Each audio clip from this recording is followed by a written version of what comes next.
Hello friends, it's Nancy from Astrology and Angel Mediums today with a deck review covering the Resurrection Oracle by Jenna della Grottaglia. I probably butchered that and I'm sorry. So this is a deck that was published by Rockpool Publishing. It is a 36 card oracle deck, and it is a deck that I've had in my collection for maybe a year, I think.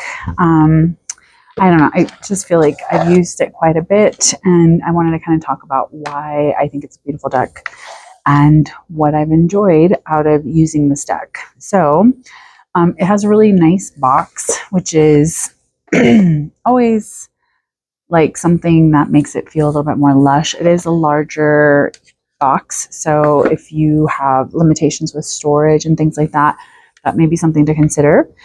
The artwork is really stunning. I'm not sure if this is artwork that someone has put together, collage or whatever. I don't really know what this style is called, but I just think it's really beautiful.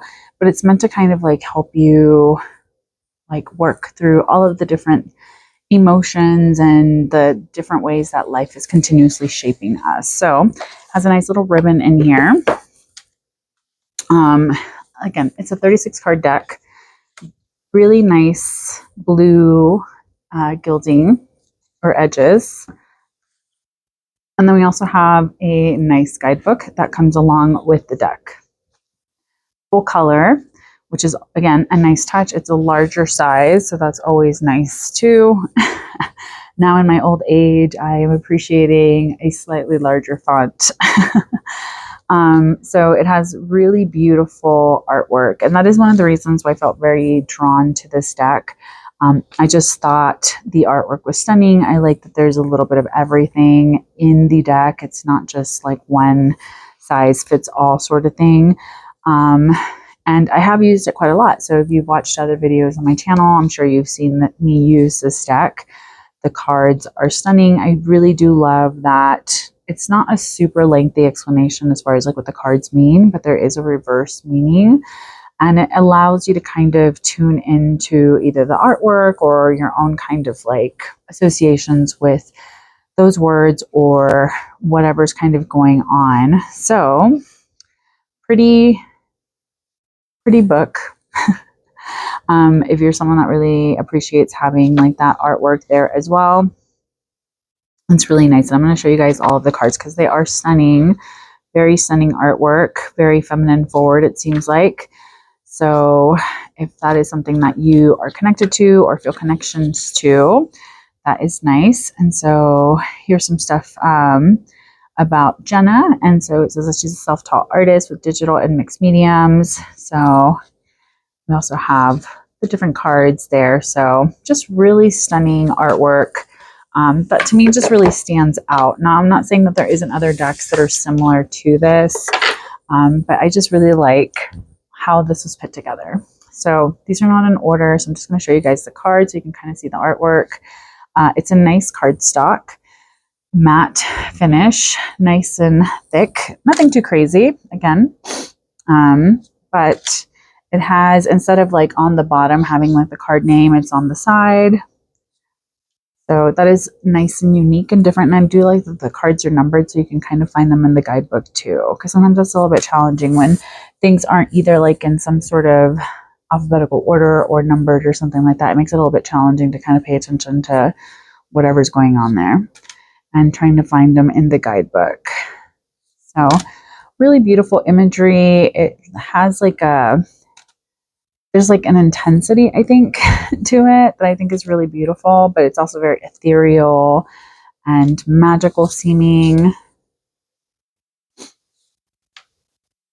And there's just like this addition of like all these feathers and like different elements kind of put together, which I do think is really stunning.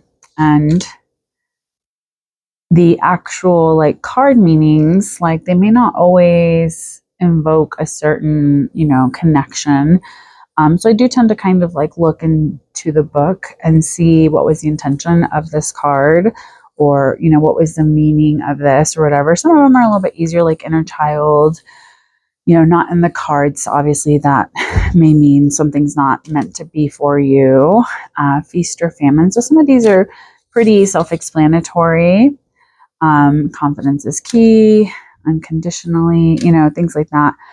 It's really nice to have some of these that are really easy to kind of connect to, but some may require you to kind of like tune into the guidebook's messages and kind of see what's going on with that. That's at least been my experience, and I don't mind using a guidebook, again, to kind of guide me into using a deck. I feel like whoever has created a deck obviously also spends a lot of time, not just on the deck creation, but also on the meanings of the cards and perhaps even explaining why they use certain artwork or whatever. So it is beautiful. I do like that. It is more of like that matte finish. So there isn't any glare, but really beautiful. I feel like a lot of the people in the cards look like normal, if that makes sense. Like, yes, they're still very beautiful, but still like, I'm like, oh, this person looks like somebody that I know, or I know someone that kind of looks like that or whatever. So again, 36 cards. It's not anything too crazy, but I think that it's one that reads really well. It is, kind of a standard Oracle deck size, I believe. Let me see. Let's compare to, there's a Hay House deck. Since most people are pretty, I think it's a little bit larger. Yeah, so it is a little bit bigger. I mean, just a smidge.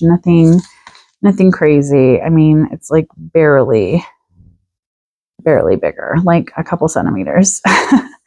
So it is slightly larger than a traditional like Hay House published deck. But other than that, I mean, very short deck review. I have really enjoyed using this with client readings, as well as to kind of like get a little bit of clarity on like what maybe I've been missing. I like to use them. I'm sure you've seen it in my like moon phase readings, or even like with shadow work readings.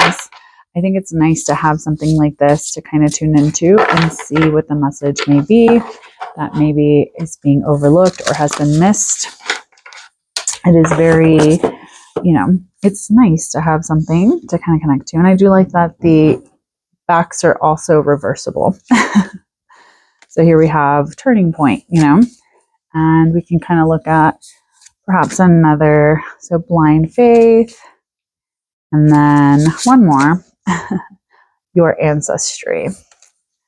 So we can either try to tune into these messages, or we can kind of look at, what does this mean for me? I know that there were some card spreads in this here. So it's like how to use the cards, and then also beginning, middle, and end card pull. And then there's a week in depth pull.